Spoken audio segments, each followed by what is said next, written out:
అని గట్టిగా చెప్పాడు. రెడీనా? అమెరికాలో మొట్టమొదటి తెలుగు నాటకం వేసింది ఎవరు? అమెరికాలో మొట్టమొదటి బుర్రకథ, అమెరికాలో మొట్టమొదటి అష్టావధానం, అమెరికాలో మొట్టమొదటి అంతర్జాతీయ కూచిపూడి సమ్మేళనం, అమెరికాలో మొట్టమొదటి ప్రపంచ తెలుగు సాహితీ సదస్సు, అమెరికాలో మొట్టమొదటి పొడుగువాడు,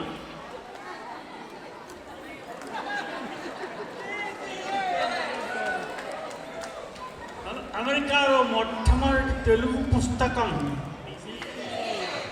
ఇంతకంటే ఏం కావాలండి?